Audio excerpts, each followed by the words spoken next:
A very good morning to you. Welcome to the Morning Brief. It's a brand new month, the very fourth day, a day before the presidential election in the United States. And of course, Nigeria. We're just here to observe what's going on and help you announce the results when the officials announce the results.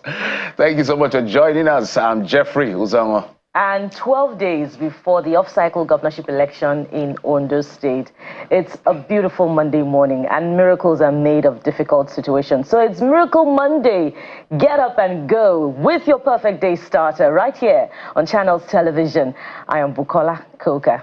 And Jeffrey, what a weekend it was. What a weekend. It's packed a dramatic with weekend. Loads and loads, from sports to politics to international politics to things happening in the judiciary. But I would say first and foremost to our sister of the Tory party, I mean the Conservative Party in the United Kingdom, Kemi Badenoch. Yeah. She has eventually become the first woman and the first black person. And the first, there are so many firsts to her. So she's done us proud by becoming the leader of the Conservative Party. So she's the fourth woman to leave the Tory party, from Margaret Thatcher to Theresa May to Liz Truss, whose tenure was very short and almost a disaster, and then to her now and all of that. So there are so many expectations. But because as far as ethnic representation, ethnic minority representation and all of that is concerned, a big congratulations to Kemi Badenoch for making Nigeria and the African continent proud.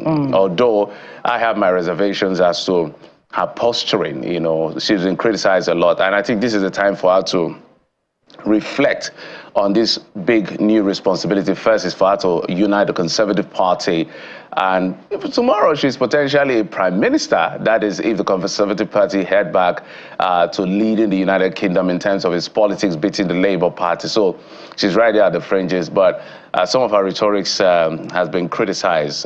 People are saying she's a gatekeeper. People have also said that she's over-patronizing. Her rhetoric support white supremacists. And I've listened to a couple of things she said when it comes to those things as well. I think she should watch it, because there's a thin line between fearless and foolhardy. That's the much I can say as far as the issue of Kemi Badenoch is concerned. So when you talk about, particularly it's unsettling for me when you look at more of the pros of colonialism over the cons of colonialism. The cons of colonialism is what we're still dealing with today in Nigeria and the entire African continent, because she was speaking to the fact that some of the politicians, maybe in the Caribbean, who are calling for reparations, is no culture war for her, it's just a scam. I think that is a bit insensitive. The disaster, the piece of the pie that Europe made of Africa. If you read the book, How Europe Destroyed Africa, in fact, that Beijing conference in 1888. Walter Rodney. Yeah, so 1884, literally sitting down to divide Africa. Yes, there were some positives as well, but you cannot say the positives outweigh the negative. I think that is a bit insensitive, and also invalidating culture because of certain disagreements. She's pro-West, she's deeply conservative and very extreme right. So people are saying that she's playing into the books of the white supremacists. But now she's a leader of the party, so it has to be a different kettle of fish altogether. There's bravery, there's courage, there's fearlessness. She's brilliant, but as I will end by saying, watch so you don't go from fearless to foolhardy. But congratulations to you, Kemi Badenoch, on that very big feat of leading the Tory party as far as the UK politics is concerned. Well, a big comeback for Kemi Badenoch. You remember she attempted, the office of Prime Minister, but she lost, and now she's won, as leader of the Conservative Party. The most important thing is to unite the United Kingdom, take it away from the fringes of divisiveness, particularly, following the Brexit war, to, a more united country, a more Eurocentric United Kingdom. But I'm more concerned about what is happening at home, really. Yes, it was quite, a dramatic weekend, particularly with the arraigning of minors. And, it appears as if who we should categorize as minors now became a thing of controversy when you listen to the counsel, of both sides of the divide, with particular, the prosecuting counsel making a case against the minors now and saying saying that, you know, they are married. And, you know, I had to go back and look at the videos again and saw those young ones, a few of them collapsing, perhaps as a result of poor treatment while they've been in detention. You know, the reports are to the effect that they had been arrested since August, and we are in November. You know, we should do better by our children, by our minors. Of course, we know that there is a big issue of child marriage for the girl child in the north, but certainly not for the boy child. So those minors, who are obviously minors, I don't think those children, you know, are married and have children.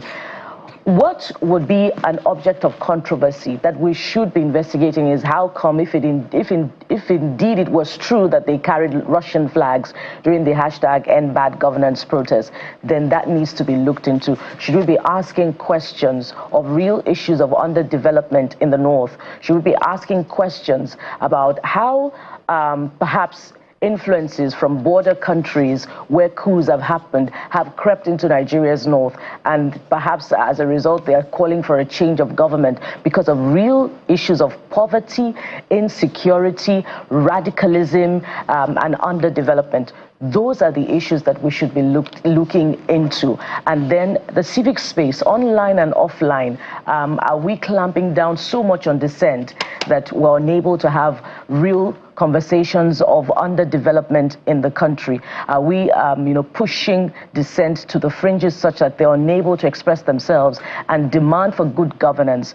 Those are the real issues that we should be looking into this morning, and we should do better by our children.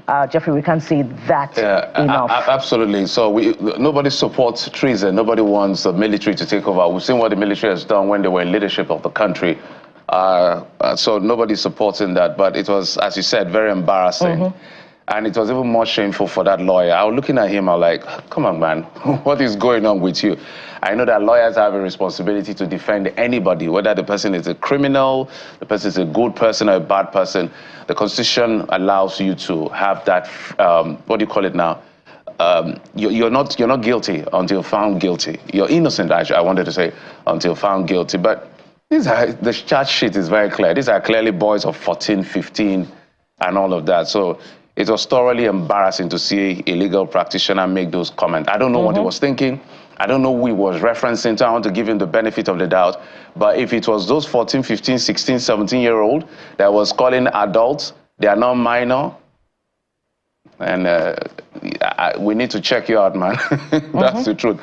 It was very shameful. There's an extent you can push professionalism of the fringes. So that was unacceptable. But I'm happy that Upwa got the attention of the federal government, the AGF, the Attorney General of the Federation and Minister of Justice, Lateef Fagbemi, and said, okay, transfer the case file to me. We're going to see how we can bring this back, because these are children. These are children. Some of us tweet and say, Mr. President, they are children. Protect them. Some of them don't even know what is the difference between Nigerian flag and another flag. Somebody may have given them 1,000 or 200 naira or 5,000 naira. Those issues need to be investigated, nonetheless. But to say they are not children, I think that was totally out of place. But hey, let's tell you what we're talking about today. It's a big one. So let's begin from the Ondo State. Ondo State is our first part of call. Yesterday, Channels Television did organize a debate, and I'm sure you watched that debate. Now, it's just less than 2 weeks to the governorship polls in November 2024. But the INEC recognized governorship candidate of the Labour Party, Ebiseni, joins us to highlight his plans as well for the people of Ondo amidst the various challenges confronting the Sunshine State. Besides that, our conversation today will also dovetail into tracking the pulse of the polity as we piggyback on very recent events, starting off with setting the agenda for the yet-to-be sworn-in ministers, the back and forth over the tax reform bill, and the uproar that greeted the arraignment of minors for treason by the government. Well, 2 states are producing interesting local government election results, actually 3. While the ruling Labour Party surprisingly failed to win any chairmanship position in Abis State, losing out to ZLP and YPP, it was a sweeping result for the APC in Cross River State, who won all 18 LGAs, as well as Nasarawa State, where the APC also won 13 of the 13. So it's 13 over 13. That's how politicians like to say. So we'll speak to Abia politicians, the Abia politicians, on what's really going on with the Labour Party, the ZLP and the YPP. What played out there on Saturday. So you can see the governor there casted his ballot. And I understand sometime not too far away from now, which party the governor voted for. He's going to be swearing in the new local government chairman that just won the election as well. ZLP, by the way, ZLP won 15. 15 out of 17. 17, and YPP took 2. No one for Labour Party, that is the governor's party. So is this a question of the Fubara effect as well? We'll find out. Using SPV, we don't know. We'll find out on the program right here. But also don't forget that today the president will be swearing in 7 of those ministers. They're swearing in those ministers today on the program. Not on the program. Not on the program. Actually, we'll be tracking all of that for you on Channels Television. Yes, so, but we're having that conversation today about, what should be the task before the newly sworn-in ministers. And indeed, the new outlook of President Bola Tinubu's cabinet, setting the agenda for the entire cabinet as we go into the second year now of the administration. Not up to 2 years yet. Yeah. We're progressing. So the ministers will be sworn in, not on the program, by the way, later in the villa, in the council chamber. So they'll be sworn in, and we'll see how we can set an agenda for them. There's a lot happening in the country, so it's going to be part of our State of the Nation conversation and the second leg of the program. But don't forget, you can be part of this by just going to X, which is our social media of choice, and CTV Morning Brief is the hashtag you use to get to us, and we'll be right here on that electronic screen to amplify whatever it is you have to say on the program. Thank you so much. As always, it's a community show, but we'll take a quick break. When we come back, we'll get there to bring you your top stories and bring you what you've been saying on social media before we get to the very first conversation. Join us again.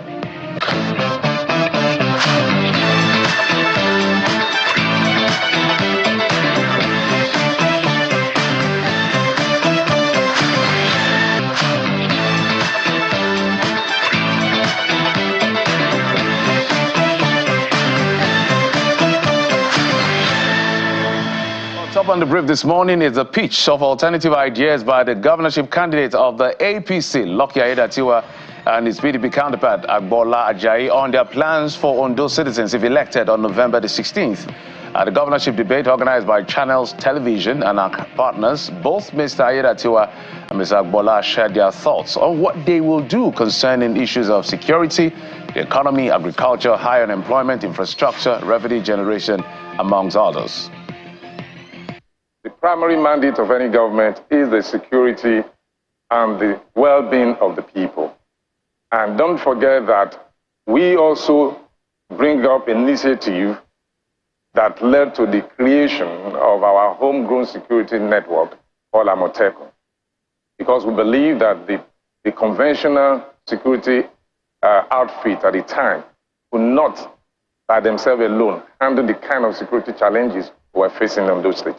And that led to the creation of Amotekun. And since then, we have been working tirelessly to ensure that our people are safe. But after the attack, we have to restructure.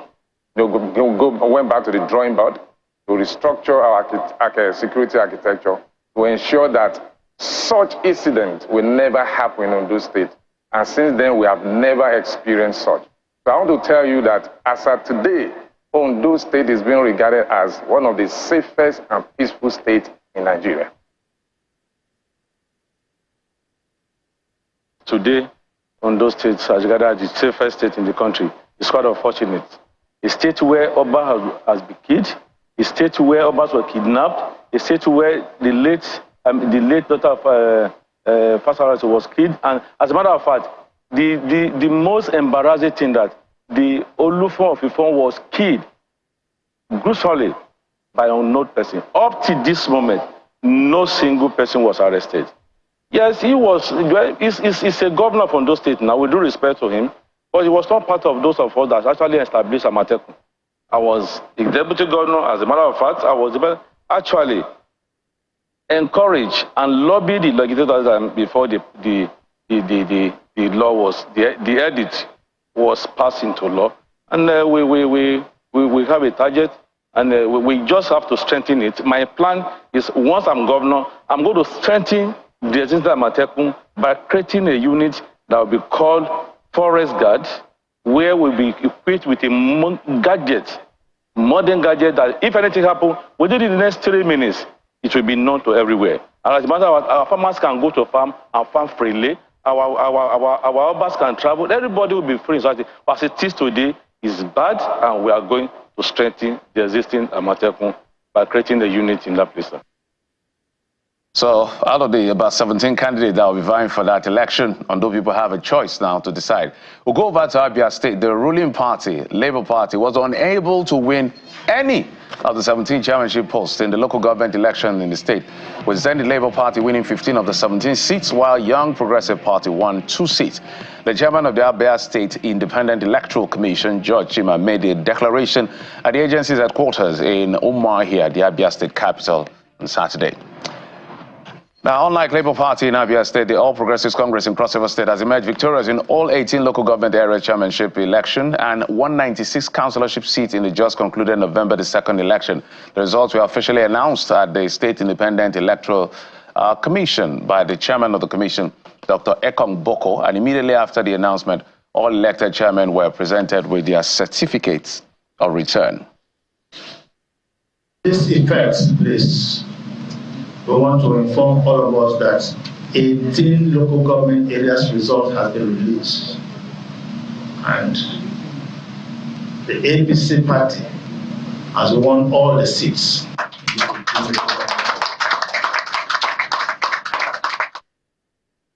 Well, APC also swept through the Nasarawa local government elections as well. So governors are ramping up local government elections. But let's move on to other stories.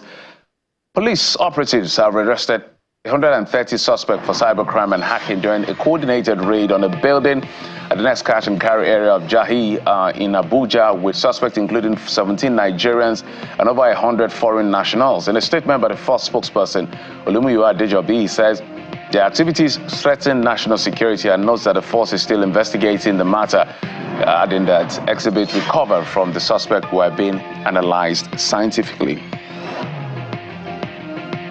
We're not done with the nation's capital. President Bola Tinubu will swear in the newly appointed or approved ministers today, according to a statement by the President's Special Advisor on Information and Strategy, Mr. Bayo Onanuga. The Senate had last week cleared and confirmed the ministers following a screening in Abuja. President Tinubu had appointed 48 ministers in August 2023, about 3 months after he was sworn in as president. But calls for a rejig of the cabinet reached new levels owing to the harsh economy. Just a little over a year after their appointment, President Tinubu heeded the demand and reshuffled his cabinet in what is expected to bolster his administration. Cherry News, the Non-Academic Staff Union of Educational and Associated Institutions and the Senior Staff Association of Nigerian Universities have announced the suspension of their ongoing nationwide indefinite strike over withheld salaries for a month. In a joint statement signed by the General Secretary of NASU, Peter Adeyemi, and the National President of SANU, Mohammed Ibrahim, the union said the suspension of the indefinite strike will take effect from tomorrow, November the 5th, 2024. The strike commenced on Monday, August the 28th, as a result of what the unions describe as government's insensitivity to the plight of their members with respect to their legitimate demands. The governor of Oyo State, Seyi Makinde, believes the 2027 general elections will be a contest between Nigerians and the All Progressives Congress APC. Mr. Makinde, who made the remark in Ibadan, the Oyo State capital, during the commissioning of the Southwest Zonal Secretariat of the PDP, also called on party members to promote unity within the party. If you're accusing the ruling party that they are the ones putting their hands into all other parties to ensure that they don't get their acts together so that there will be no opposition in 2027. My own position is there are certain things that you have under your own control. whether me and Governor Adeleke will cooperate for the growth and benefit of our party in the Southwest states, it is beyond the ruling party. It is between me and Governor Adeleke.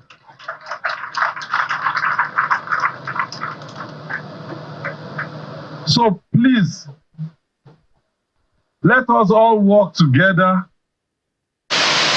unite our base. That is all that we need to do. The next election will be APC versus Nigerians. And let's talk business. The federal government has confirmed Nigeria's readiness to host the headquarters of the Africa Energy Bank, AEB, following the country's bid in July 2024. According to a statement from the Special Advisor on Media and Communication to the Minister of Petroleum Resources, that's oil, the minister reaffirmed Nigeria's commitment to the bank's establishment and emphasized that the federal government, under the president, has taken significant steps to lay the groundwork for the bank's strategic objectives. Outside our shores, it's now a question of hours for Americans to make a crucial decision on who succeeds President Joe Biden as Donald Trump and Kamala Harris take turns across several swing states to make closing argument. Former President Trump has promised what he considers a golden age for Pennsylvania voters, while Vice President Kamala Harris asked voters to turn the page on what she considers hate and division at a church service in Michigan. Although the polls suggest the race is still exceptionally close, already more than 50 million people have casted their ballot in the early polls across America. Let's now take you to the world of sports, where Atalanta thumped Serie A leaders Napoli with a 3-0 victory, courtesy of a brace by Nigerian forward Ademola Lookman. Lookman pounced first in the 10th minute when Martin de Roon's header fell for the London-born Nigerian international, who beat Napoli keeper Alex Meret from close range and later doubled Atalanta's lead with a super curling shot just after the half-hour mark. The victory takes Atalanta to second-place spot on the league table. So congratulations yet again to our very own Ademola Lookman. For me, I've always said it, Lookman has to win this thing called the African Player of the Year after Osimhen. So I don't know what you think, but we've seen Lookman being consistent in ensuring that it beats all of these goalkeepers. But hey, those are the stories we've been tracking for you in the last 24 hours up to this very hour of the day. Will form part of our conversation for the program and the rest of the day. Bukola now joins me to bring us up to speed with what you've been saying on X, which is our social media of choice. Bukola. Well, Jeffrey, there's more to track beyond those big stories, from what the police is saying about those miners that were arraigned over the weekend to the price of petrol, and to a very interesting story that also developed over the weekend. A teen who is now in custody for poisoning an ex-lover who also shared that meal with friends, and about 4 or 5 of them died. That was a really sad one. But where are we starting from, Jeffrey, this morning? Let's take a look at the selling of the petrol price. Okay, yeah, because that is very important to Nigerians. Yeah, so if our producer can put up that statement from Dangote Refinery, because there's been a back and forth between Dangote Refinery and, of course, Ipman over why they are not buying. Dangote is saying, look, they are basically saying the position of Ipman is not correct. And they actually now, for the first time in a long, since we've been asking, this is how much we sell to the people that truck it and the people that use ship, like Dapman. And it is curious that the figure that Dangote Refinery has unveiled, that's the statement, is an updated one from the one that was being debated to be the figure at the initial negotiation stage. Remember, there's been an adjustment of the pump price of petrol about 2 times after that. And so the figure that is being unveiled is 960 naira per litre. The question is this price acceptable in the light of the circumstances? where the petroleum product is refined here at home. There are no port charges. There are no, no, there will be charges. There will be charges, but all those transportation, it has charges. Yeah, that's part of the transportation charge. Importation, port charges, there are no charges. It's homegrown, manufactured petrol. So the question is it as acceptable to Nigerians? All right, let's see how we can race through this. The argument with Dangote is making is that there is no way imported petrol or PMS can be cheaper than what it sells, except you are importing adulterated PMS. That's his argument. But let's hear what Nigerians are saying. Ahmed said that is expensive. But again, how much is Dangote buying the crude from NNPCL? Well, Rita Sunshine says the Senate should make laws that will stop NNPC from monopolistic exploitation, I believe, and constitute an external body to regulate it. Its first remit should be to make sure Nigerians are all adequately supplied with oil. Well, they are regulators, NNDPRA and NUPRC. Service Delivery says, where are the petroleum industry analysts? Let them calculate for us what price Dangote should Dangote sell PMS given the price he gets crude, because I think 990 is too much for him for a homegrown refined PMS. Because if we must buy petrol from Dangote refinery for 990 naira per liter, the question is, what is the advantage that refinery now brings to Nigerians after many years of waiting for what is ours? X-Harder says, why is it impossible to bring the price down? If the crude oil is sourced locally, shouldn't the price be cheaper? So two things. First, crude is an international product. Of course, dollar plays, the exchange at weak naira is also not helping the situation. But let's move on to other stories where there's a proposed 341 billion naira for emergency repairs of roads and bridges by the federal government. Adeboye says if the funds proposed periodically for roads and bridges are spent effectively and utilized properly on projects, it would have advanced beyond the continuous demand for such amount of money for repairs every time. Bukola, you have the next one from Uzoma. Uzoma says, hoping there is transparency in the process, prioritize roads that move food, goods and services and enhance productivity, not ones that are based on political, ethnic or religious consideration. The question is, have we developed our alternative means of transportation for the transportation of cargo, and huge products that should be transported, via pipeline or via trains, such that our roads can be more long-lasting? Okay, Ibikunle says, do we need to spend that much? We have many quarry and many civil engineering graduates that can supervise the project and professors in engineering that can direct. All we need is some important machines. If there are no effective ones, most of the fund can go into agriculture. Good point there. Adeleke says, a very good news for Nigerians. Please, Ministry of Works should prioritize the repair of the Ibadan, Ife, Akure road. This particular road access is not only terrible, but also a horrible nightmare. And we can talk about many other roads like that. Some people are talking about the Jepa Mokwa road, and some people are talking about the road that connects Edo State and Delta State, Agbo. I believe the presidential candidate of the Labour Party was talking about those roads over the weekend. So, Minister of Works, your job is cut out for you. Even the East-West road that has become, I don't know. 2027 elections will be between Nigerians and the APC. That's according to Governor Sheyi Makinde for your state. This is what you're saying. AEO1, that's what you call yourself. No, I disagree. If the electoral system and judiciary were not reformed or are not reformed, nothing is going to work.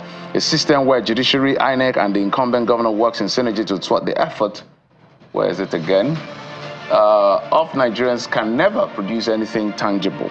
Well, John Bedion says it will be a wrong prediction and a mirage if opposition refuse to work together to produce incorruptible politicians. It may even be white elephant dreams if, as usual, delegates collect dollar to vote rubbish candidates. Nigerians already know who they don't want. Now, that is something that this current crop of politicians should reflect on. Nigerians already know who they don't want. That's a huge submission from a disillusioned voter, I believe. At the end of the day, it's up to Nigerians to decide what we as citizens want, because I will maintain and I'll keep saying, politicians have a mindset of their own. It's a different thing when the way they reason, the way they see life, the way they see elections are quite different. And the opposition should get their acts together. They haven't gotten their acts together and should not blame anyone for their not getting their acts together. Let's move on to, we understand the Inspector General, from what we see, so the fainting of those 6 suspects in court was staged just to, attract sympathy, or they say it's a crate. The comment is coming from the IGP. So some people are reacting on social media. Inside said the IGP has stated that the fainting of this suspect in court before the arraignment was a deliberate act, scripted to attract negative attention.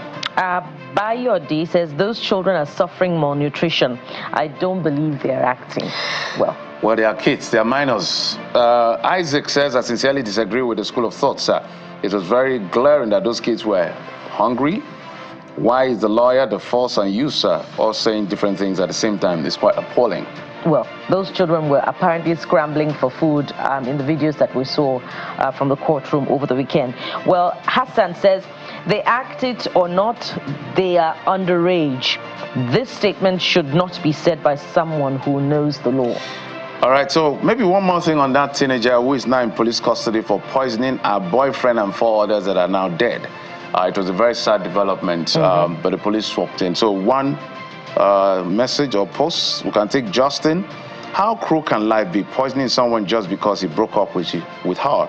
Now evil deeds ended the life of 3 other persons. It was very sad to see. It was a sad one over the weekend. You don't take laws into your hands. More that should be done to tackle crimes of passion. You don't take laws into your hands, and now she has to face justice for what she did. And, parents and the guardians should do more by their children and their wards. It was just a teenager.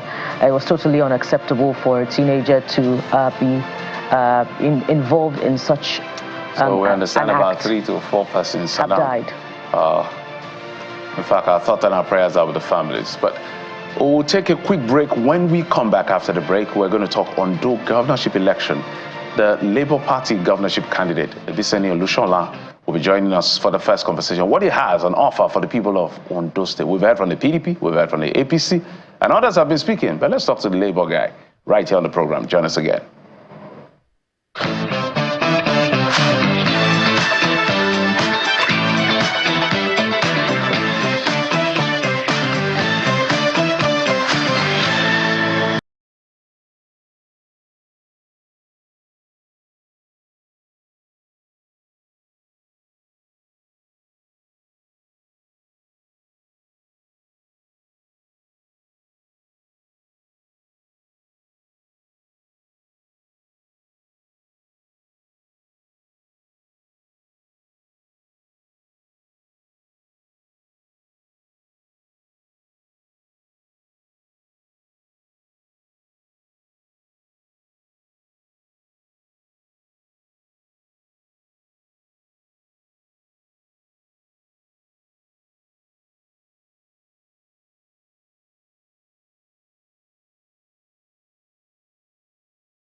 Welcome to the program, and welcome back, I should say, to the program. We're now getting to the conversation around the Ondo State governorship election. The candidates have been making their cases, pitching their ideas, alternative ideas on what they will do if elected on November the 16th, which is just barely less than 2 weeks from now. So we have about 17 or so political parties vying for that position.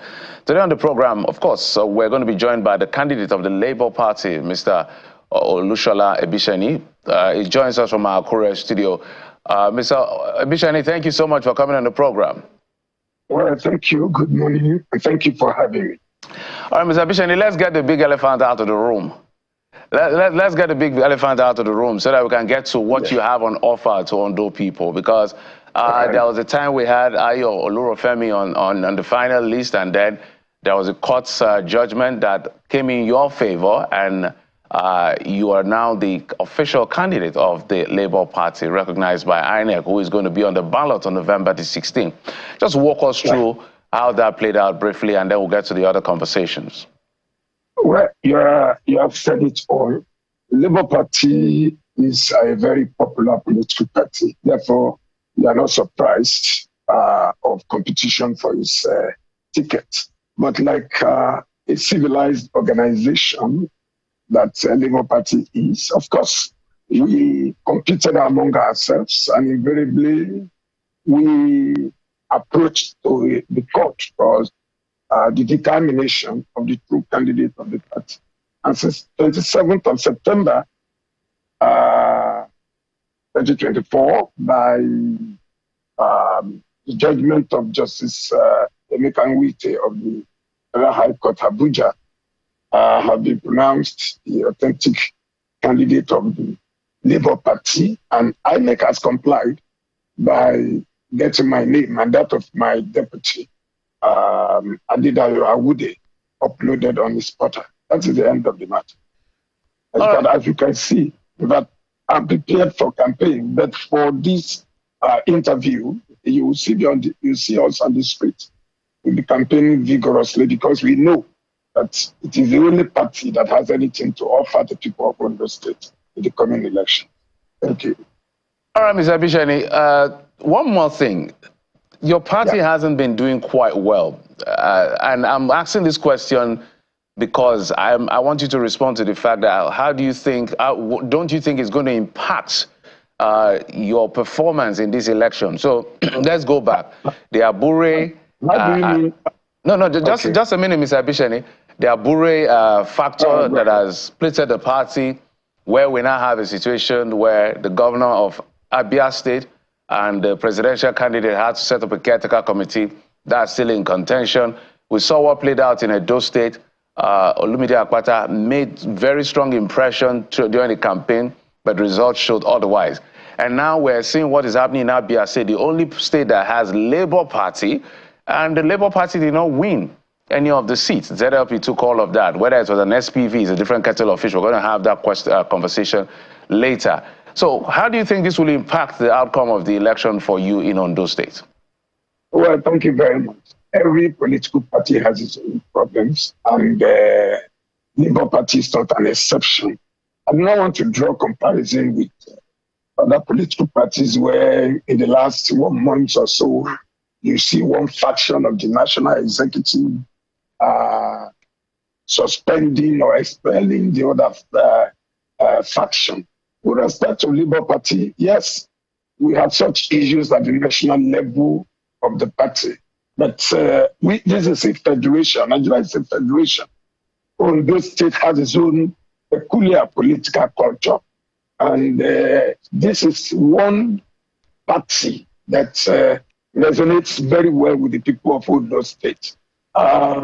Between 2009 and 2017, the Labour Party was in power in this state, and the programs and policies and even projects that you can see around this state were the projects that were embarked upon and delivered by the Labour Party between 2009 and 2017. The area of education, in the area of health, in the area of integrated rural development. The people of Ondo State can always tell you, oh, when you mention mega schools, oh, they say it's Labour Party. You mention all health centers, they say it's Labour Party. You mention mother and child hospital, they say it's Labour Party. You mention realization of roads and what have you. People will say, oh, it is Labour Party. And it is very easy to identify with because they are all the physical infrastructural projects were all in the orange color of Labour Party. So it is not the crisis of any of the parties at the national level that we determine who becomes the governor of those states this time around. It is the pedigree of the candidates and the performances of the political party when they were in power. Mark you, APC took over from Labour Party in 2017. 8 years down the line, ask the people of Ondo State what APC are able to deliver. As a matter of fact, the two candidates of either PDP or APC are APC candidates. PDP has no candidate in this election. The candidate of the so-called candidate of the PDP was the first-time deputy governor of APC, and the incumbent governor is the second-time deputy governor of APC. In that situation, they are going to be judged by the performance of APC. And I am surprised, so very surprised, that listening to both of them in the interview that Challenge decided to restrict, for whatever reason, to the two of them. Listening to them yesterday, I was surprised that they are members of the same family and they have nothing to offer the people than to be abusing the people of Ondo State. All right, Mr.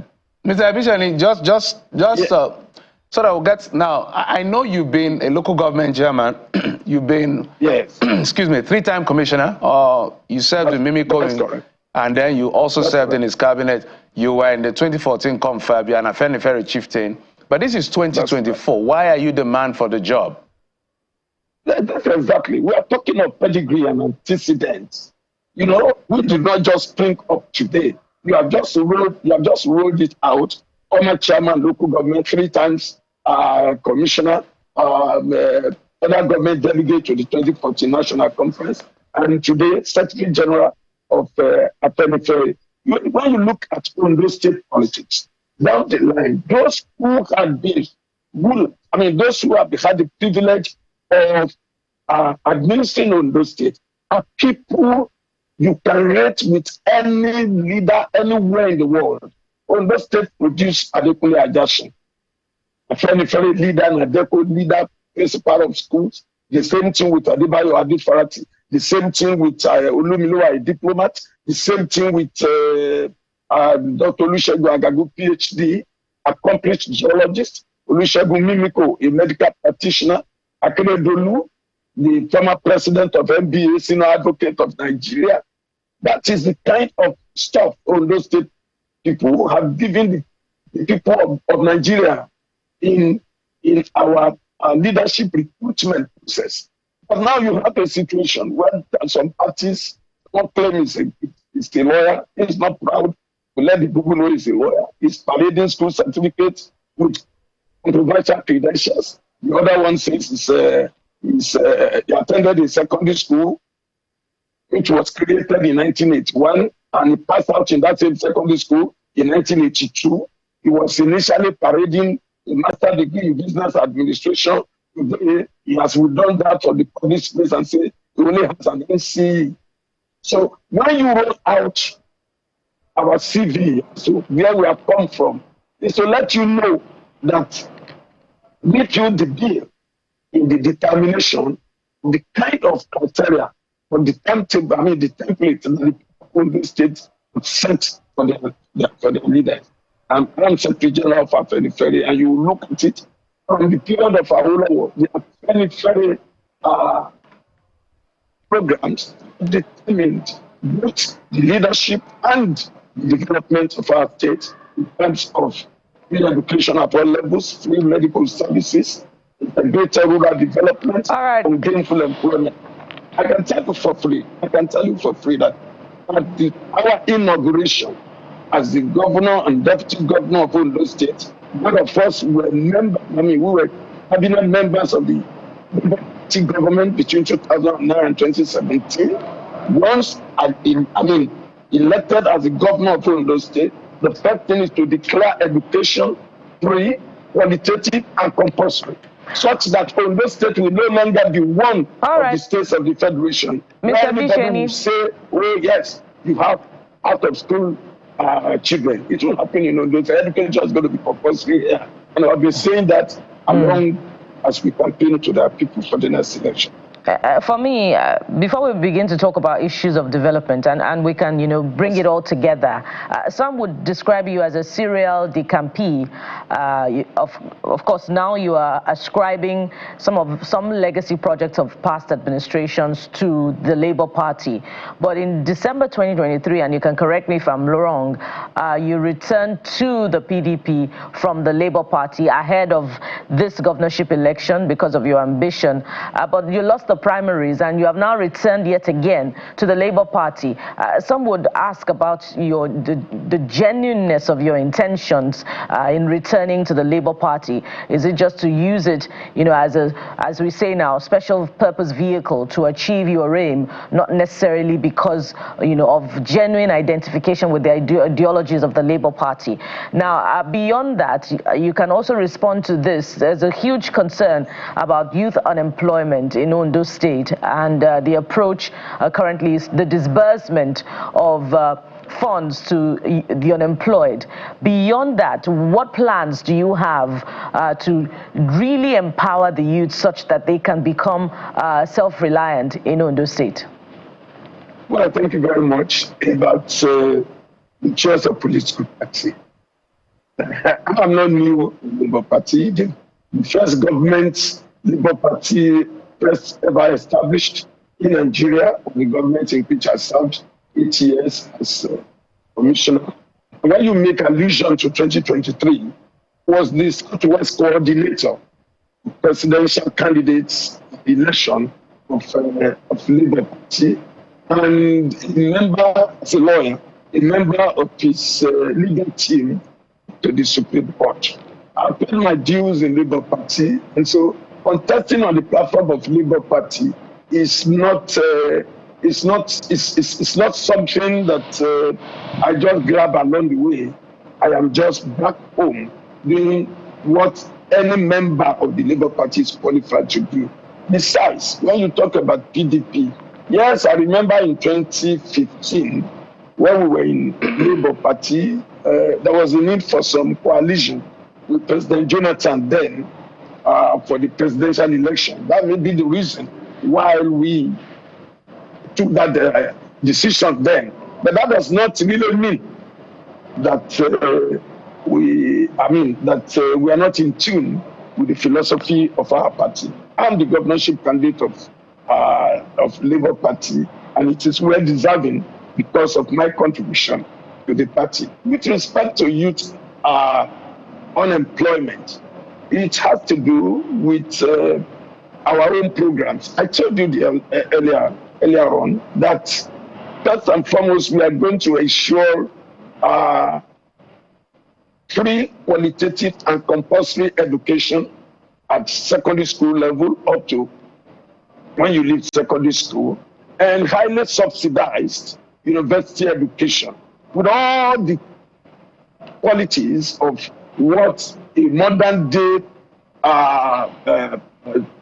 person should be able to bring to the table for the purpose of being gainfully employed. That's where you start from. You may have a lot of youths who are not even employable. So that's the first way to tackle it. Secondly, is to broaden the economic base of Ondo State. It takes somebody like us who understands Ondo State, its people, its territory, its mineral resources. You can, for instance, look at from the Southern Senatorial District, we are oil producing people. You have bitumen, you have a very deep forest resources. The same thing at the Central Senatorial District. Then you have the rocks surrounding us in the Central and Northern Senatorial District. I was privileged to be Commissioner for Environment and Mineral Resources. I do know that the rocks that you use for granites and all of it were all sourced from Ondo State. What we intend to do is to invite, notwithstanding that mineral matters is on the exclusive legislative list, the Constitution does not preclude any governor from inviting investors to come and invest in those resources. You understand? So that is what we intend to do. We have to broaden the economic base of the state. there is no job in the civil service, I mean, to accommodate our teeming youth. So we have to look for a creative means to get our people employed, and it has to do with the resources that are abundantly available in our states. Now, some important issues of debate came up yesterday during the governorship debate, which I'd like you to respond to. Security and agriculture. Let's talk about security. And late Governor Aketi is credited with the establishment of the Amotekun Corps, which was described as a prototype of state police. What would be your approach to entrenching state police if you were elected governor, particularly with a view to sustaining the institution? Because there's been a lot of debate about how state governors would be able to fund a state police infrastructure if it eventually becomes entrenched in the Constitution. Thank you very much. You do know, as Secretary General of Afenifere, one of the issues which we have put on the front burner in Nigeria is the restructuring of the Nigerian Federation. And one of the key issues we campaign for all the time is Abis State Police. The activities of Aketi is highly commendable, and his colleagues in the Southwest in bringing up the Amotekun security network. As a matter of fact, the root of Amotekun is on the programs of Afenifere and the development agenda for Western Nigeria called the Dawn. So the implementation of that program by the Southwest governors is highly commendable. But I can tell you that you do not even need to ask me as an Afenifere person whether I will do. As a matter of fact, we will advance more what Aketi and his colleagues have done. You can take that from me in terms of security. And that, again, is connected with the issue of agriculture.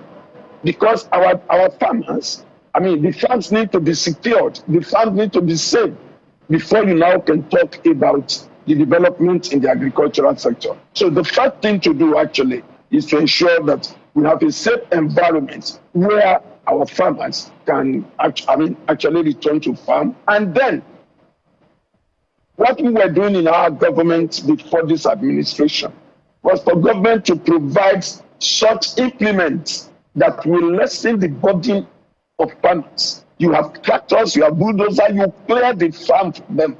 It is no longer a matter of hoes and cutlasses. But when you get to government today, all of those materials, sourced by our government when we were in office between 2009 and 2017, all have been sold by the present administration. The same thing that they did in the area of education, where the free bus shuttles that were procured under the Labour Party government have all disappeared. Go to the area of even the mother and child hospital, where the people of Ondo State have been thanking God for. Under this government, in our government, it was free. A woman gets to the hospital and come back there, deliver free of charge. All right, Mr. It's 250,000 naira. So, all right, Mr. Ebiseni, if I'm important, sir. Yeah. We're almost out of time, so let's see how much you can get out in terms of what you have to do. When we talk to candidates, whether incumbent or the ones that are planning to take over, there's big plans. Nigeria is not bereft of plans, ambitious plans, whether for health, security, and all of this. But the big question we always ask is, how do you intend to fund it? Because it's all about using money to fund some of these projects. Ondo State, I think, is in debt to about maybe 130-something billion naira as at the last count. So let me ask you, how much is Ondo State earning in terms of IGR, say monthly, or maybe in a year, and how much are you getting from FAC? If you give me that number, how do you intend to ramp up IGR and see how you can depend less. I know you're about 55%, which is fair compared to other states like Bayelsa that are 92% dependent on FAC allocation. If you do that comparison broadly, how much is Ondo State earning? How do you intend to increase the earning and revenue of Ondo State so that you can fund some of these ambitious projects? Because they say talk is easy. You see, thank you very much. We're not saying something new. I told you that between 2009 and 2017, we were in government in the state. Some of these, all of these programs and projects I'm talking about were all faithfully implemented for the 8 years. So what we are going to do now is going to advance on what we did before, and how we were able to generate funds to do it is still the same that we are talking about. We are not in the business of, for instance, you were talking of the... Mr. Ebiseni, my apologies. Assume that they are new voters. You're talking about what we did. That was a long time ago. Exactly. There are new voters who may not even know, the history. It's because of time that I'm saying that some of these things that the people know, you're talking of new voters, they are within Ondo State. They can see what we have done before. And what are we going to do now, differently from what we're doing, is to advance on what we have done before. For instance, you talk about mother and child hospital, and people say, oh, it's no longer feasible. What we do now, rather than build mother and child hospital in designated places, we now expand the maternity sector of every general hospital in the state for the purpose of the implementation of the mother and child component of our health program. By the way, in talking about the debate yesterday, it was so unfortunate that Channel decided to limit it to the candidates of both PDP and APC who are members of the same political family, because they were members of the same Aketi government. And I had one of them, because of time, I had one of them say, we find it difficult to sleep in Ilaje, anywhere in Ilaje local government. What insolence? These are people that were drawn from the creek. I was instrumental to pulling them from the creeks and then becoming what they are today. Unfortunately, like Chino Achebe said, they had the benevolence of their palm kernel being cracked for them, yet they do not have. All right, Mr. Ebiseni, just we're wrapping up, but I'm just going to ask you this one question, which I don't think you answered. 40 billion naira was earned by Ondo State for IGR last year, which brings it to about 3.3 billion. Ondo State needs a lot more in terms of funding. How would you increase it from 3.3 to 3.5? Let's talk practical. What are you doing? Just 30 seconds if you can. Yes, I told you, I said, there is the need for you, and like we have in our plans, to put in place, programs that will increase the economic base of the state. In practical terms, the southern part of this state is very close to Lagos. And we have not up to now taken advantage of that benefit. And we've been trying to provide it. Take our counterparts in Ogun State. Most of the IGR from Ogun State is coming from Abis local government that is close to Lagos, where you have Agbara, where you have a town and all of that. But we are saying in our own case, that area has been neglected. It does not take so long for us to take advantage of that. Happily enough, President Tinubu is developing the Lagos-Calabar highway. And if you remember, about 2 weeks ago, I shouted on the need for Ondo State to take advantage of that project. Unfortunately, I just told last week now that the Minister of Works came without any plan for the beneficial alignment of that road. We are going to see to that as the government of Ondo State. Okay, we have just a bit more time to cover additional ground, and I'm glad about that. You were once chairman of Ondo local government, I believe. Of Ilaje Ondo. Ilaje Ondo, and yes. there's very big concern about the state of underdevelopment in some of those communities, and the talk is that though some of them are oil-producing communities, they do not look like the kind of development that they should have attracted over the years. And Ondo being at the one of the states receiving derivation funds, what would you do to change that narrative if you were elected governor? I just said it. By the way, as chairman of Ondo local government, just barely 3 years after I left youth service, I was perhaps the youngest local government chairman in Nigeria then, 1990. Our agitation led to Ondo State being recognized as an oil-producing state with all the benefits that come with it now from Supernet, NDDC, and what have you. Unfortunately, like it happens in many parts of the Niger Delta, the Ondo State government has not taken advantage of that reality. I just told you, I said, if we manage, yes, Akechi was talking about, constructing a road from Araromi to Lagos. And Araromi to Lagos now on sandy shore takes just less than 30 minutes without a road on motorbike on the Lekki Peninsula to get to Lagos. And that's going to be our priority, to develop that road. Once you have that road, extend from Lagos into Ondo State, particularly now that the president is talking about Lagos Expressway, the development will follow. So there's the need for us to first put in place certain infrastructural facilities that will on its own be the catalyst for more development. That is going to be a priority. Apart from the fact that I do not know of any state that produce more of aquatic resources like fish, shrimps, and all of that than Ondo State. Today, those material, those seafoods that brought from the sea and then transported almost immediately because we do not have the facilities to preserve them. We've spoken about this for a long time, and that was why the Gov'ship fishing terminal was established.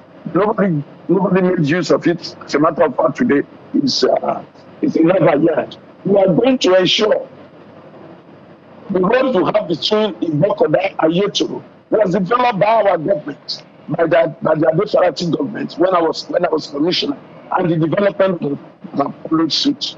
So we are going to put in place such infrastructural facilities that will attract further development.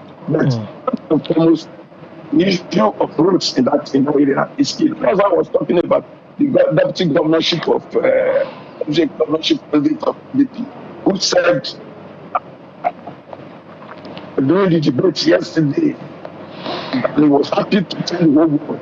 All right, Mr. Ebiseni, if I may butt in quickly as a winder. To represent them in the House of Reps. Just a minute, Mr. Ebiseni, I think this may be our last question on this conversation. So we know that I saw an export receipt of, import and export receipt of 1962 or so, where cocoa, groundnuts, and other products were like 4 products were way ahead of petroleum product. And one of the hubs of cocoa in the southwest was Ondo State. And we see what Query has done to some of these places as well. Are you planning to revamp agriculture, and how do you intend to do that? Because everybody's talking about diversification, going beyond oil. In just about 60 seconds, if you can do that. Thank you very much. When I was giving you the regional opportunities in Ondo State, I did tell you about oil and the rest and the seafood you have in the south. And I said, in the central senatorial district, you talk of Jare, talk of Idori, talk of Idaroke, talk of the apparatus north and south. These are the real hub of cocoa and cola nuts production in Nigeria that then made Nigeria in the First Republic as the highest producer of cocoa in the world and it was the hub of the economy of Awolowo's government.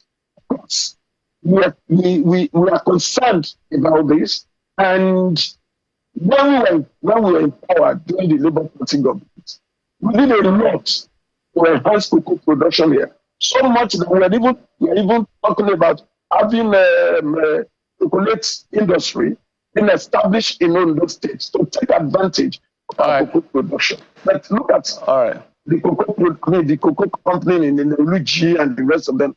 Till now, the present government in the last 8 years challenged them. My apologies. Point to the people what they have done. My apologies, Mr. Olushola.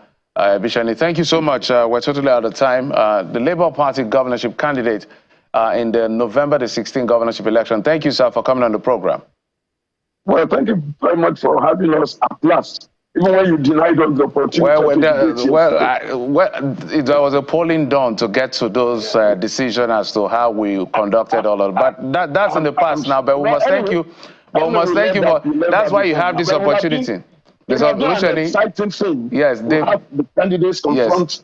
They've had the opportunity. You have not had the opportunity, but we must thank you. Thank you, sir, for coming on the program. We appreciate it. This is a conversation between you and I. Nonetheless, the people have heard you. Thank you anyway. Thank you anyway for giving us the opportunity. We'll always do the best we can to be fair to all at all times. Thank you, sir. No, that's why this is channel. Because channel is a national heritage. That's the way we see it. Absolutely. Thank you. Even though it's a private organization, but you have come of age to be seen by Nigerian as a national heritage. Yes, I totally agree. That's why we're doing all we can to be as objective and transparent as we can. And then we have given you the opportunity, Mr. Olusheni, Mr. Ebiseni, rather, to air your view. All right. Thank you so much. As I said, there was a polling done and the decision was made, and that's why we're bringing you to air your view and tell Ondo people what you will do, and you have just done that, and we must thank you for coming on the program. Thank you.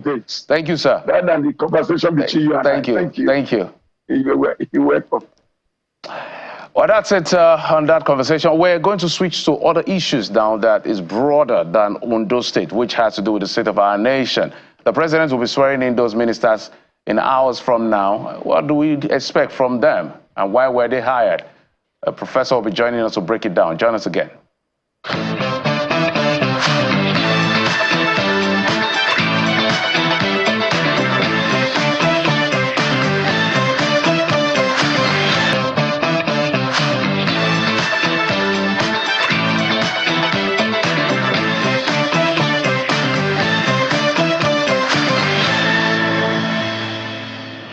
Welcome back. It's time now to feel the pulse of the nation to see how we're doing in terms of physical development and, of course, development as far as the fabric of the nation is concerned. And joining us to have this very important conversation on many fronts is Professor Oke Ikechukwu. He's the Executive Director, Development Specs Academy. Good morning, sir, and welcome to the Morning Brief on Channels Television. Good morning, glad to be here. It's good to have you, sir.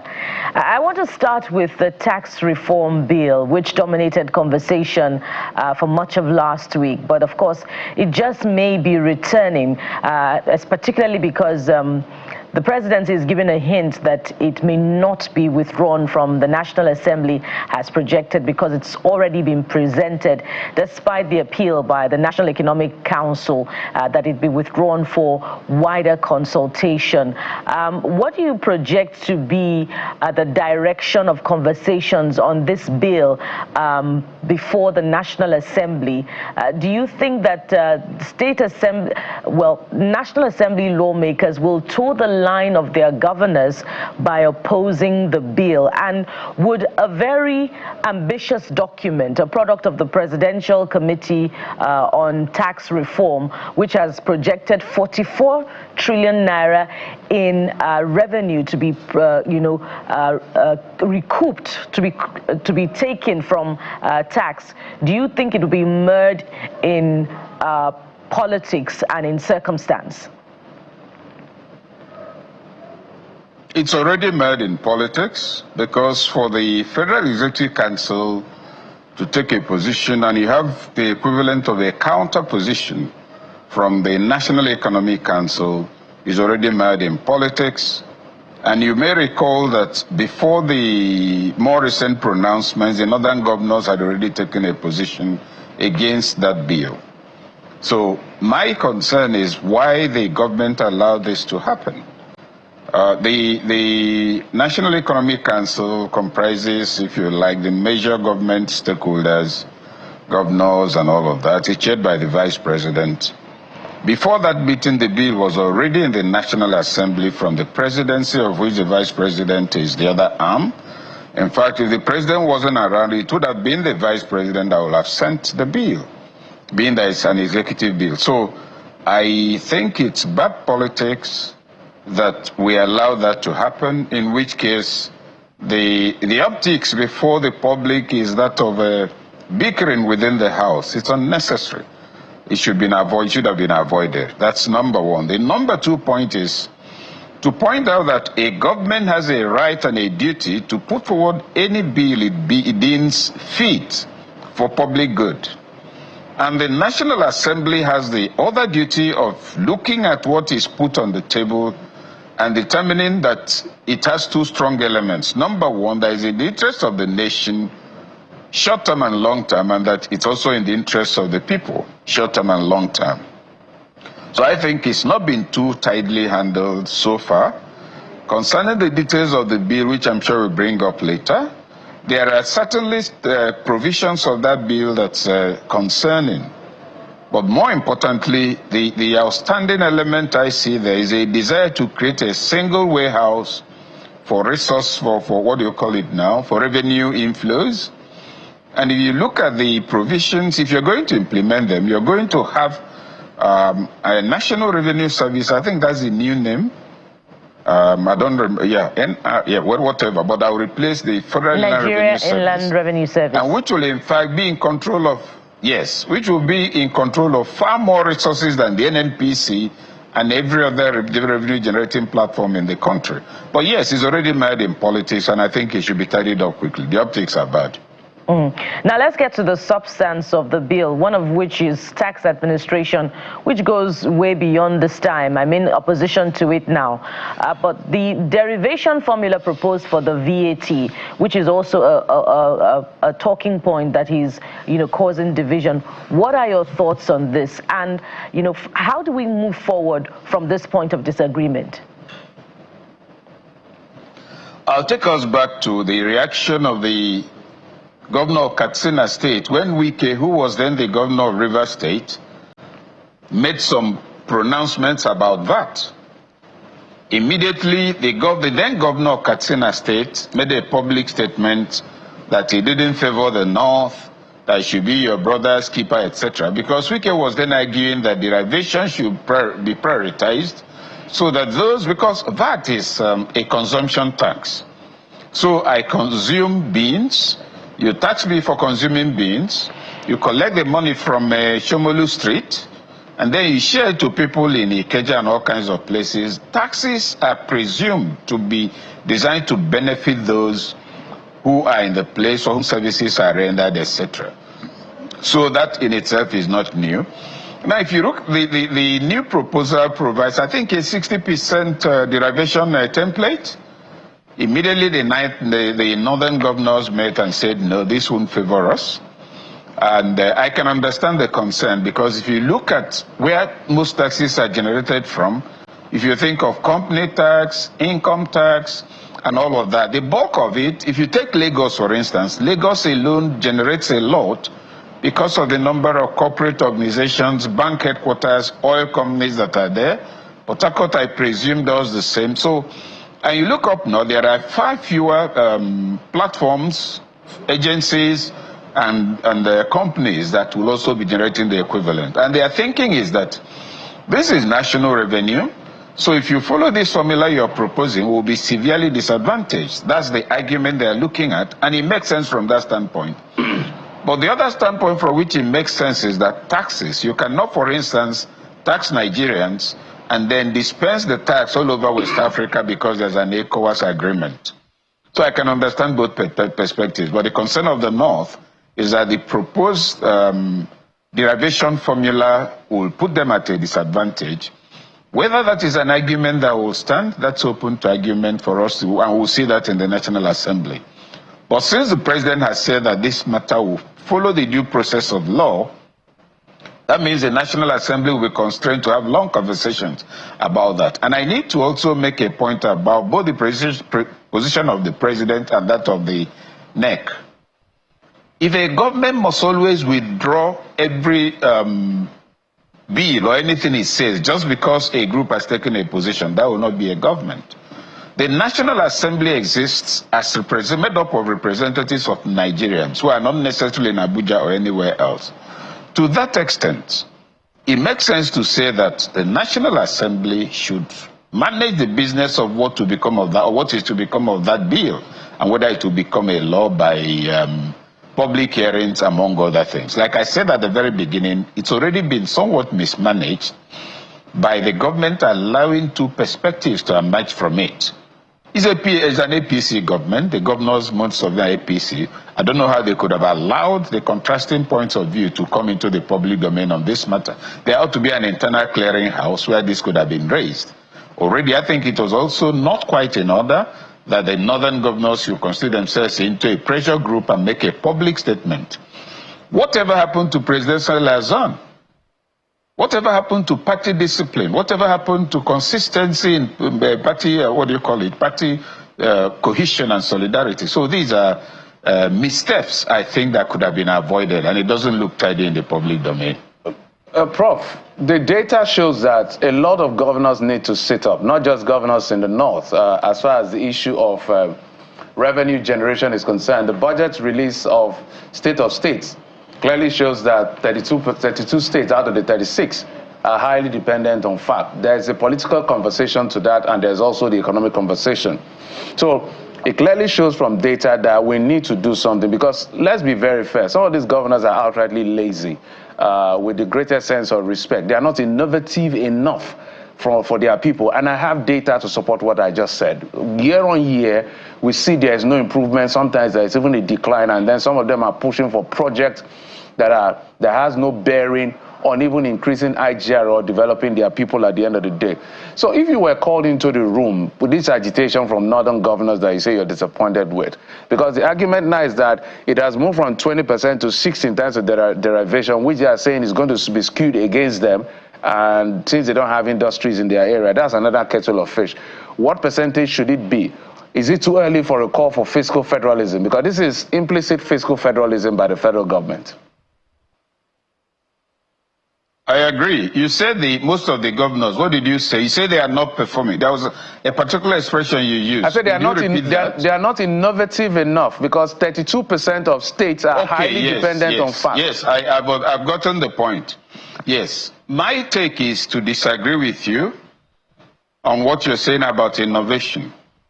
The governors you're talking about, many of them are too ignorant to be capable of innovation.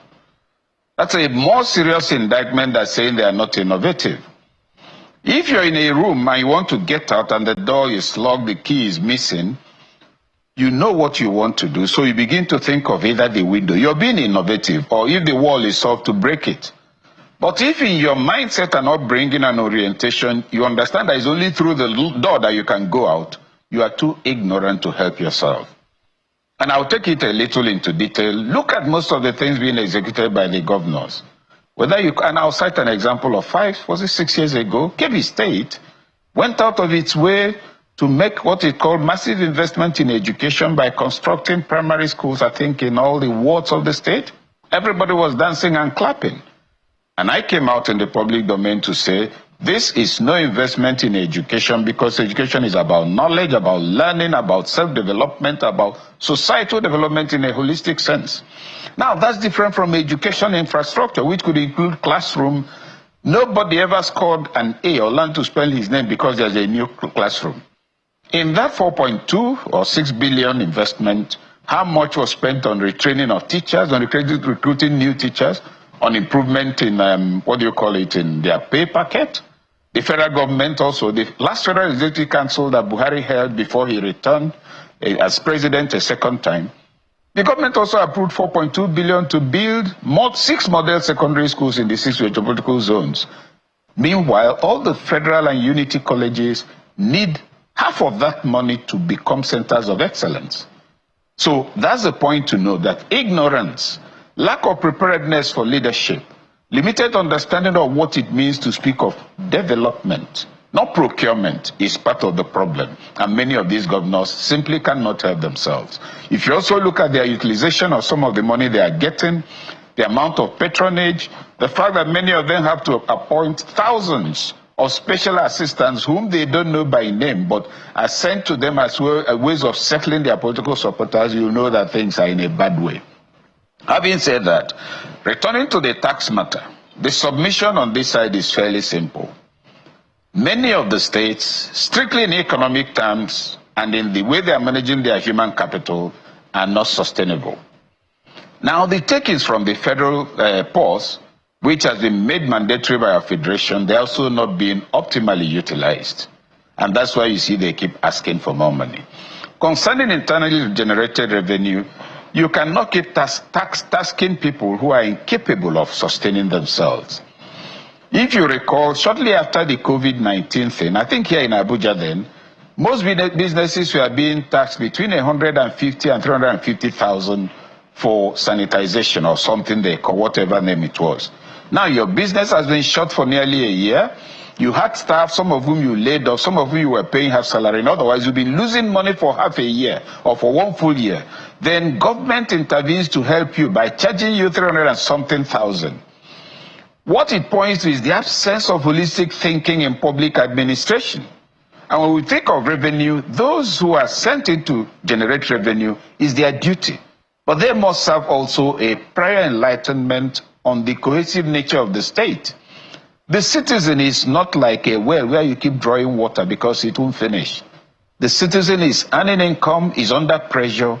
You want to celebrate, if you recall, I think a year or 2 years ago, FIRS was celebrating the doubling or tripling, I don't recall, of revenue generated. Question, from where? In an environment where up to 30% of productive forces have become redundant, where unemployment has moved up, you're celebrating high revenue. You also look at the banks, the kind of profits they post. Oh, fantastic profit in a year where they've not funded things that lead to job creation. You look at the cement industry, Dangote, Boa Cement and Lafarge. Last year they posted a joint profit of 576 billion naira as profit. 576. Even if you do it an average of 150 billion, that's 450. And they are selling cement at the price they are selling, which means if you're to sell cement at 3,500 naira, you won't be losing money. These are the things to take into account.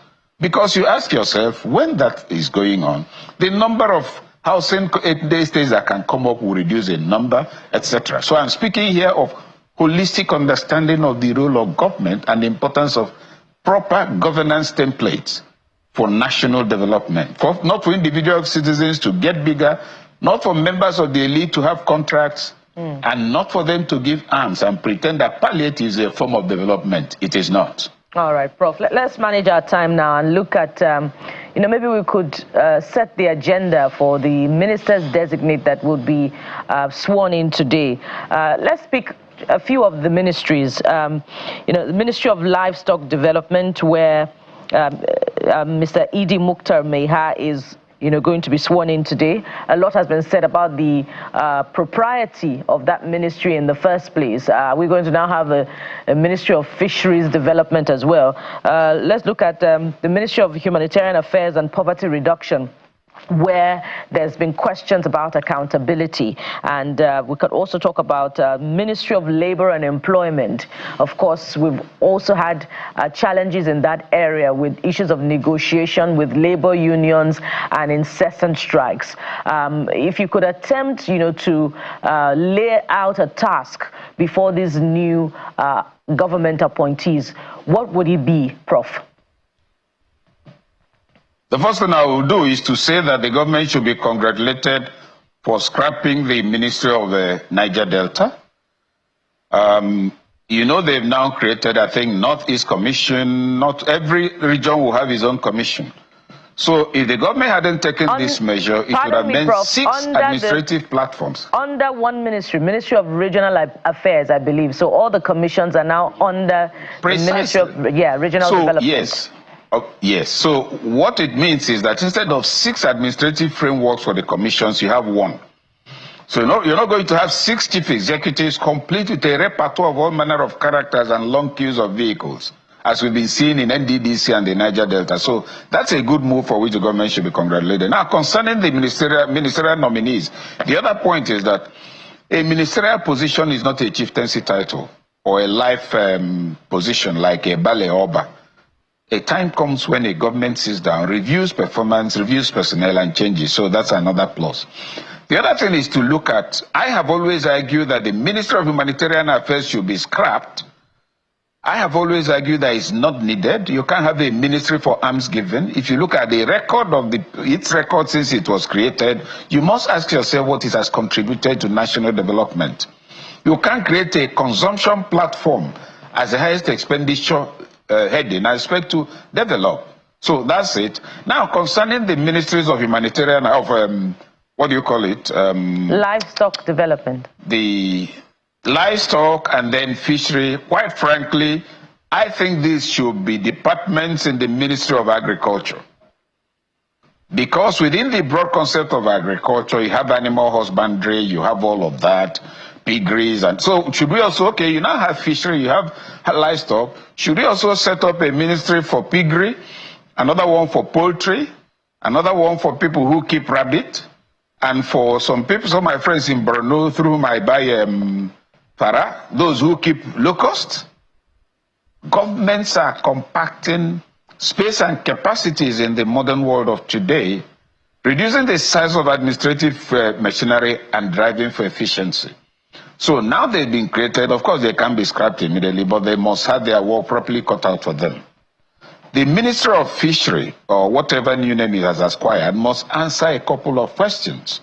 And that's why I thought it should be under Minister of Agriculture, working together with the Environment and Inland Waterways. Now, Agriculture Ministry will build dams to boost farming. No problem, that gives you more water.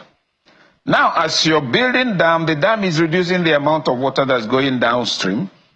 And what it means is that all the economies downstream are going to suffer. Less water will go, therefore there will be less fishing, therefore crabs will disappear, etc. So the Minister of Agriculture, Environment, Fishery, Nigerian Inland Waterways, NIWA, and all of them ought to sit on a table before any step or action is taken with regard to either improving fishery, agriculture, that's food farming, and the rest of it. That kind of cohesion and integration needs to be in place for better results to come. Prof, for the record, I think she was just referencing the fact that livestock is now created. She will now create fisheries, not as though the Ministry of Fishery has been created. But we get the point. Yes, Prof. Just maybe you can add to that, but let me just add a layer of question as we begin to wind down. One of the ministries that I'm curious about, because that ministry is supposed to produce programs and policies that promote economic growth, industrialization, and all of that. The Ministry of Industry, Trade, and Investment. The president had to remove Mrs. Doris and replaced her with Dr. Jumoke. What do you think was missing, and what do you think the president should be expecting? Because look at what we're dealing with as an economy. That ministry is quite strategic. Did it fail? Let's say, do you think it's failure that made him remove her at the end of the day? And what can Jumoke bring to the table, in your view, that would reposition that ministry? Sorry, backtracking to the fishery thing, I think I got a little carried away because it's the expanding of government platforms really are things that don't work for me at all. It reduces efficiency and effectiveness. Now, concerning the ministry, quite frankly, my concern is not why he removed the former minister, but what that ministry has been delivering in the last 20 years. Look at the designation of the ministry, trade, investment, and all of that, industry. What has been the condition of industries? In other words, 20 years ago, how many production platforms did we have that employed labor, that put goods in the market and exported? 15 years ago, how many did we have? Today, how many do we have? That's the first set of questions. The second set of questions is, what has the ministry done consistently in the last 20 years to promote trade, investment, access to funds, etc.? To what extent has it facilitated things for the manufacturing sector, either with the Industrial Development Bank, among other things? Those are the questions to raise. He must have his reasons. Some of it, part of it may be purely economic. It may be an assessment that she's underperforming, but I will take a broader view. Rather than look at the replacement of ministries, we must raise the question of the viability, usefulness, continued relevance, and the new charge for that ministry. Look, Nigeria, we have a Nigerian, what do you call it now, NDE, Directorate for Employment. NDE, yes. I have always said, and I'll continue to say, government needs to set up a very comprehensive review of that platform. Everybody who benefited from that platform in the last 30 years has an address, has a phone number, has an identity. There ought to be a census of beneficiaries in the last 20, 30 years. Where are they? How many of them are in any kind of business? So that you don't say, oh, in the last number of years we've empowered 500,000 people, whereas only 20,000 of them are viable. That's how you measure development, instead of recording your expenditures. So those are the things to consider. Now, how is industry doing in Nigeria? That's a question. Manufacturers Association have been complaining about dollar rates, among other things, even though sometimes they push matters beyond the logic that will lead to development if you accede to their requests. So that would be the question. A new set of queries for that ministry, and a new template for what needs to be done, and timelines. Please, in the next 3 months, give Mr. President an update on ABCD. How many, your inventory of the number of companies that are not doing well, measures you've designed to assist them, the implication of that for employment. That will be the brief to give. A minister can actually be changed just because some people don't like him or her. Or they think, okay, you stayed enough, you need to compensate somebody else. After 1 year, you go and do something else. You've enjoyed, let's enjoy. That's a perspective that we know exists here. So to now jump to the extra length of giving reasons, which may actually not be the reasons, may be purely speculative and not entirely fair to the former minister concerned. And indeed, the ministers designate and indeed all the appointees in the entire cabinet have a job of work to do. And if, just 2 years down the line, there's been a cabinet shakeup, the message must be clear to the appointees that they must deliver. Hence, as Mr. President had said, that they may be shown the exit door if they do not perform. It's an ongoing conversation, and we're going to stay with it with a continuous review of the work of the administration to demand accountability. I thought our conversation was just beginning. We're totally out of time. There's a next leg of the program to touch on. We must thank you so much, Professor Oke Ikechukwu, Executive Director, Development Specs Academy. Thank you so much for coming on the program. Thank you. And from this point, we'll move to another aspect of development. Development at the grassroots with a specific scrutiny of the process that has seen the election of local government chairmen in Nigeria's Southeast, Abia State to be precise. What exactly is happening in that space? To get answers, join us again after this time out. We'll be right back.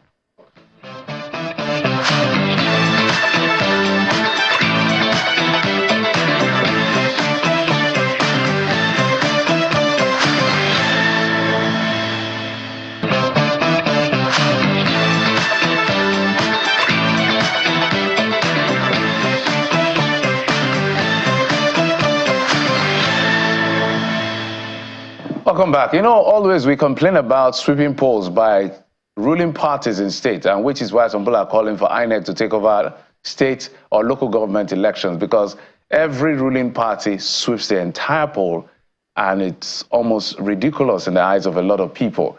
But something happened in Abia State over the weekend. Well, the ruling party, Labour Party, did not win any seat of the 17 seat. ZLP, Zenith Labour Party, maybe cousins, I don't know, because there's a Labour inside, 115 of the 17, then YPP took 2 seats. We need an explainer as to what played out, because for the Rivers case, we're very clear on what played out. But for the Abia State, perhaps a lot of people didn't see this coming. maybe Abia residents are aware or the politicians are aware. So let's find out from the people that are in the know. The special advisor to the governor on media and publicity, Mr. Ferdinand Ekoma, joins us via Zoom from Umuahia in Abia State. Mr. Ekoma, thank you for coming on the program. Thank you, my brother. Thank you for having me on the show. Also joining us is the Publicity Secretary of the Young Progressive Party, Mr. Bestman Eruba. Mr. Eruba, thank you so much for coming on the program. Thank you very much for having me. All right, let's talk to you, Mr. Ekoma. We understand that there's an event coming up in a few hours, so let's be as quick as we can on this one. I'm talking about the swearing in. What happened to the party in government? Well, what happened to the party in government is what happens to every political party that fails to put its house in order.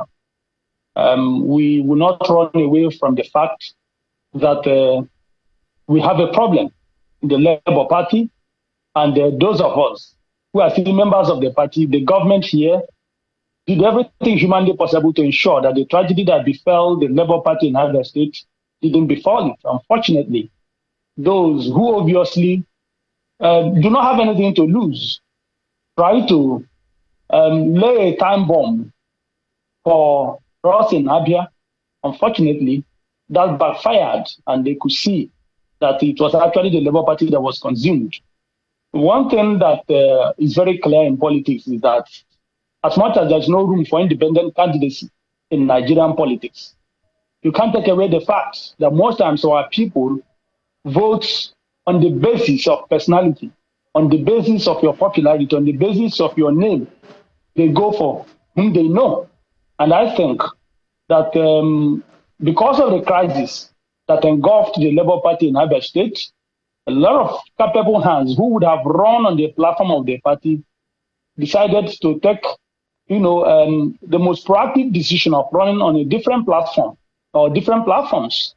And that led to the Labour Party having people who, could be said to be very unpopular, taking part in the local government election. And of course, that led to the defeat. So are you saying, so that we're clear, in Rivers State, we know that the governor used an SPV, the special purpose vehicle of the APP, to hold the structure of the party. Are you saying to us now that Governor Alex Soti moved those that are committed to him and are loyal to him from the Labour Party to the ZLP for this exercise? Most of them who are his loyalists, we were all alarmed because of what was happening in the Labour Party. So, and those were most of these popular candidates who've been with Governor Alex Soti, who are known faces, who are very on ground in their different local governments and wards.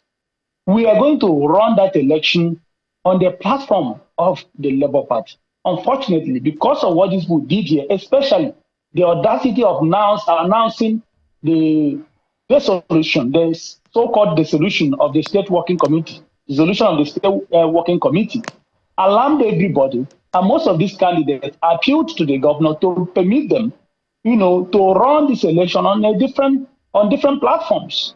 And of course, some of them went to ZLP, some remained with the Labour Party, and the tragedy struck. And you also had another political party, the YPP, that took part in the election. Their governorship candidate, Mr. Eminawafo, who is a young man, very, very popular. You could see that the YPP won 2 local governments and won 2 some councillorship seats. In local government like Umunochi, there is a ward called the Zingodo ward. The APC that didn't take part in the election won in that ward, won convincingly. And we believe that was courtesy of Honorable Nkiru Kaunejocha, the Honorable Minister of State for Labour and Employment. So what that says is that most times people look at the name, people look at who they are following, people attach more importance, to the person that will tell them to the right direction. So what actually happened was that Governor Lesoti, of course, could not have attempted to stop his loyalists loyalists who believed that they were interested, their ambition, their political futures were endangered, and they took the decision. So he had no choice than to allow them. I'm going to come back to you, Mr. Kioma, but let's go to our guest, Mr. Bestman from the YPP. It seems that the YPP is, recouping, is gaining some ground in the southeast. At the beginning of the year, YPP also won, I believe, 2 House of Reps election in Anambra State, I believe. And this time you have won 2 local government seats in Abis State. Are you, profiting from the division in the Labour Party by this victory in Abis State?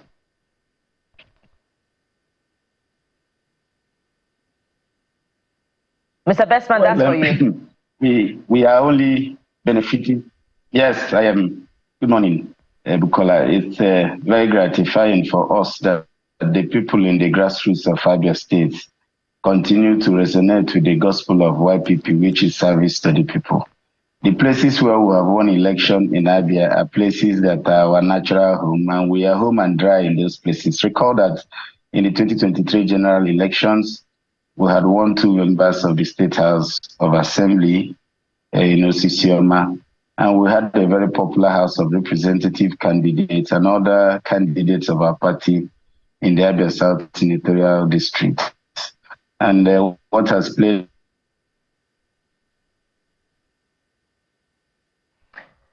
Okay, we'll come back to Mr. Bestman as soon as we have that connection issue sorted out. But let me return to Mr. Kioma. I want you to speak to the challenge within the Labour Party at the national level and also at the state level, with specific reference to the Emmanuel Oti and Ndubweze factions in Abia State. Why was the governor, who is supposed to be presumed the leader of the party in the state, unable to rein in on the disaffection within the party at that level?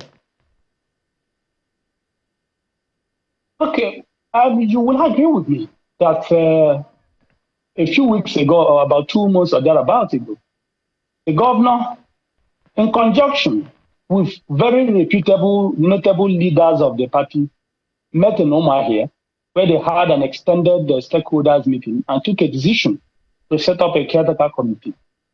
That caretaker committee was not initiated to fight anyone, was not initiated to undermine anyone. It was initiated to advance the interests of the party and its members. If you decide to work as a lone ranger in a political party, it will just be a matter of time before you are consumed. The governor made his position very clear, what precipitated his intervention in collaboration with other leaders of the party. It was to resolve the problem. It was to bring to an end the factionalization, the division in the Labour Party. That was why the NLC, the YP, the TUC and the rest of them all came together to agree for that initiative. And everybody was carried along. Unfortunately, those who are driving the nation, the faction at the national, said no. They decided to use litigation to create confusion in the party. So as far as we are concerned, the governor has taken that bold step, that fatherly step, geared towards ensuring sanity, ensuring peace and unity in the party. So there is a limit to what the governor, can do. He has played his role. Unfortunately, those people who do not even understand that political party can only exist and exist productively when you have reputable candidates. We've been just on this one more thing very quickly, Mr. Kioma. Will the governor be defecting, having used the ZLP as an SPV to win the local government election? SPV. Well, that is not on the table at the moment. But the most important thing, wherever we go, if we decide to go, wherever the governor goes, his loyalists, his supporters, his structure will follow him to wherever he goes. Don't forget, we've been on this for a very, very long time. Starting from 2014, the governor has shown capacity, he has shown resilience, he has shown consistency, and his structure is very formidable and massive here. So it's actually those who are the provocators that will lose out if the governor leaves the Labour Party. So, but for now, the issue of the campaign is not on the table. But then in politics, anything is possible. The most important thing is that Our governor is committed to providing our people with the gains of democracy. He's committed to developing the state, and the facts are on ground for anyone to see. And the people are very excited. The people are in alliance with the governor wherever he goes to. Well, thank you. Totally out of time. Mr. Ferdinand Ekoma is the Special Advisor, Media and Publicity to the Governor of Abia State, Dr. Alex Oti. We couldn't get the thoughts of Mr. Bestman Eruba, the State Publicity Secretary of the Young Progressive Party due to network. But we must thank you both, gentlemen, for coming on the program, and we appreciate you and wish you the very best of luck. Thank you. Thank you. Oh boy, what a day. Indeed. A productive one at that. Yeah. So it looks like, Bukola, this is the new thing. If my party is messing up, I look for an SPV and get my things sorted out. So SPVs are not only useful as far as the economy is concerned. That means the smaller political parties now have stronger relevance. Just stay there and wait, just in case. We're just saying. Maybe someone's beautiful bride. We've seen it in Rivers, we're not seeing it in Abia State. Thank you so much for your time and company. Remember, Sunrise Daily is coming up at the top of the hour. I'm Jeffrey Uzongo. And don't forget, the week is just starting off. We're following all the stories for you. And the new minister's designate will be sworn in, and Channels Television will be following that for you as well, including all the other big events. So stay with Channels Television and stay with the Morning Brief through the week. I am Bukola Koka.